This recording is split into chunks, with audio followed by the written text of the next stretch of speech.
मुजफ्फरनगर के जानसठ क्षेत्र में ऊर्जा के क्षेत्र में एक नई पहल की शुरुआत हुई है। ढांसरी गांव के पास उजाला बायो एनर्जी सॉल्यूशन फिनलैंड के सहयोग से राधा रमन ग्रीन एनर्जी द्वारा वेस्ट से पीएनजी उत्पादन करने वाले प्लांट का उद्घाटन किया गया। प्लांट का उद्घाटन आईजीएल के इंडिया हेड कुमार शंकर ने किया। इस मौके पर आईजीएल के डायरेक्टर कमर्शियल मोहित भाटिया भी मौजूद रहे। उजाला बायो एनर्जी सॉल्यूशन की सीईओ डॉक्टर आलोक अग्रवाल ने बताया कि इस प्लांट में प्रतिदिन करीब 5 टन पीएनजी का उत्पादन किया जाएगा। खास बात यह है कि ये पश्चिमी उत्तर प्रदेश का पहला ऐसा प्लांट बताया जा रहा है जहां कृषि वेस्ट, मैली और नगर निकायों से निकलने वाली विभिन्न प्रकार के कचरे का इस्तेमाल कर पीएनजी तैयार की जाएगी। इसके साथ ही प्लांट में बायो फर्टिलाइजर का भी उत्पादन किया जाएगा। तैयार की गई पीएनजी को आईजीएल के माध्यम से मुजफ्फरनगर और आसपास के जनपदों में सप्लाई किया जाएगा। डॉक्टर आलोक अग्रवाल के मुताबिक ढांसरी प्लांट मल्टीफीड टेक्नोलॉजी पर आधारित है, जिसमें अलग अलग प्रकार की वेस्ट से बायोगैस का उत्पादन संभव होगा। इससे कचरे की बेहतर प्रबंधन के साथ ऊर्जा उत्पादन को बढ़ावा मिलेगा और देश की ऊर्जा जरूरतों में योगदान के साथ विदेशी मुद्रा की बचत में भी मदद मिलेगी। इस प्रोजेक्ट में उजाला बायो एनर्जी सॉल्यूशन की सीओओ नीरज कुमार सिंह, सीटीओ किरीट भाई प्रजापति, बिजनेस एग्जीक्यूटिव पलाश अग्रवाल और मीडिया हेड लवी अग्रवाल समेत टीम का विशेष योगदान रहा। हमारी उजाला बायो एनर्जी कंपनी बहुत समय से समाज के लिए बायोगैस प्रोड्यूस कर रही है।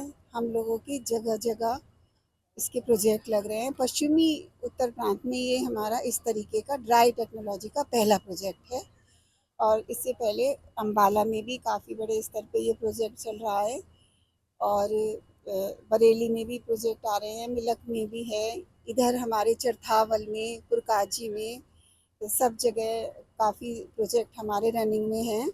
इस प्रोजेक्ट से हम लोग किसानों की पराली वगैरह इस्तेमाल करके क्योंकि ये प्रोजेक्ट कई चीज़ों से चल सकता है, कई तरह का प्रोडक्ट इसमें यूज़ होके हम गैस बनाते हैं, तो इसलिए इसमें देश को भी फ़ायदा है, किसानों को भी फ़ायदा है और सबसे बड़ा फ़ायदा ये है कि जो हमारी वायु दूषित होती है उस दूषण को, पर्यावरण को हम सुरक्षित और सेफ करने की दिशा में अपना कदम उठा रहे हैं। लागत की बात करें तो ये डिपेंड करता है कि कितने टन का लग रहा है, कितनी गैस प्रोड्यूस होगी। लागत के लिए तो इसके ऊपर डिपेंड करता है और इसमें अब हमारी सरकार का भी पूरा सहयोग अपेक्षित हो रहा है क्योंकि सबको पता है कि पर्यावरण की सुरक्षा करनी है और देश को हमें ऐसे मौके देने हैं क्योंकि हमारे देश में व्हीकल्स बहुत बढ़ चुके और पेट्रोल वगैरह से वातावरण बहुत दूषित होता है। तो ये जो सीएनजी बनती है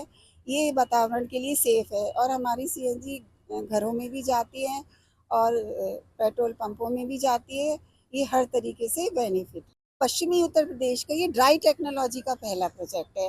वैसे ये बड़सू में ही चल रहा है। बड़सू जो हमारे सुधीर सैनी जी का गाँव है उसमें डॉली सैनी जी का जो प्रोजेक्ट है वो उजाला बायो द्वारा ही लगाया गया है और उनका दूसरा प्रोजेक्ट है अमरोहा में, वो भी उजाला बायो से ही लगाया गया है। बिल्कुल आप कह सकते हैं कि मुजफ्फरनगर के किसानों के लिए ये बहुत, और हम लोगों को भी इस बात की बहुत खुशी है क्योंकि मेरे पति डॉक्टर आलोक अग्रवाल का कई वर्षों से ये सपना था।